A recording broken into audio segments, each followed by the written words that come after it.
নমস্কাৰ এই মুহূৰ্তত জনাইছো অসমৰ প্ৰত্যেকগৰাকী জনসাধাৰণৰ বাবে কেইবাটাও গুৰুত্বপূৰ্ণ খবৰ। আজি হৈছে 8 এপ্ৰিল।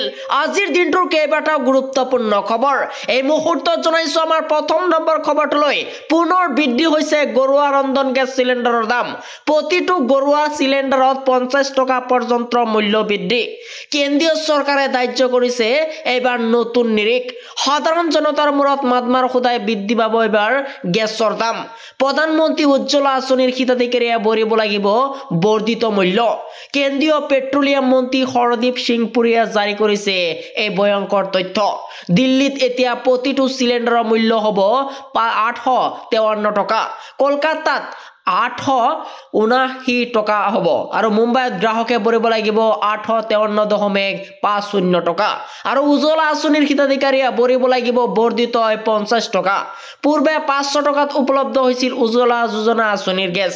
অব্যাহত আছে লাখপতি বাইদেউৰ ধনৰ প্ৰক্ৰিয়া। এই মুহূৰ্তত জনাইছো এক ডাঙৰ খবৰ। দ্বিতীয় নম্বৰ খবৰটোলৈ আপুনি ফোন অন কৰি থওক। যিকোনো মুহূৰ্ততে আপোনাৰ ওচৰলৈ কল আহিব চৰকাৰৰ তৰফৰ পৰা। তালিকাত চাই লওক কোন জিলাত কিমান মহিলাই লাভ কৰিব। প্ৰতিখন জিলাৰে নিৰ্বাচিত মহিলাৰ নাম তালিকা প্ৰকাশ কৰিছে। জিলাই জিলাই সভাৰ জৰিয়তে লাভ কৰিব 10,000 কৈ টকা। প্ৰতিগৰাকী বাছনিভুক্ত হোৱা মহিলাই লাভ কৰিব 10,000 কৈ টকা। পৰৱৰ্তী পৰ্যায়ত লাভ কৰিব 25,000 আৰু পৰৱৰ্তী তাৰ পিছৰ পৰ্যায়ত 50,000 টকাকৈ লাভ কৰিব আৰু তিনিটা কিস্তিত লাখপতি বাইদেউৰ ধন প্ৰদানৰ ব্যৱস্থা কৰিব অসম চৰকাৰে। তেতিয়াই পৰৱৰ্তী কিস্তিত দিব 25,000 টকা। চলি আছে বৃহৎ ছাৰ্ভে। সকলো কেঁচা ঘৰ পকীকৰণ হ'ব। জীৱিকা সখীয়ে অনিয়ম কৰিছে নেকি আপোনাৰ? ইচ্ছাকৃতভাৱে কোনো জীৱিকা সখীয়ে নাম এন্ট্ৰি নকৰিলে ল'ব একশ্যন আৰু ব্যৱস্থা লোৱা হ'ব জীৱিকা সখীৰ বিৰুদ্ধে। কেঁচা ঘৰত থকা দুখীয়া লোকক দিয়া হ'ব এইবাৰ বিনামূলীয়া চৰকাৰী ঘৰ। কোনো লোক আৰু কেঁচা ঘৰত থাকিব নালাগে প্ৰতিশ্ৰুতি এইবাৰ অসম চৰকাৰৰ। সদনৰ ডাঙৰ গহনা এইবাৰ মন্ত্ৰী ৰঞ্জিত কুমাৰ দাসে। আৰু অক্টোবৰৰ ভিতৰত গড় পাব লাখ লাখ লোকে। আজি কিছু সময় পাছতে মুকলি হ'ব এটা অন্বেষণ এপ।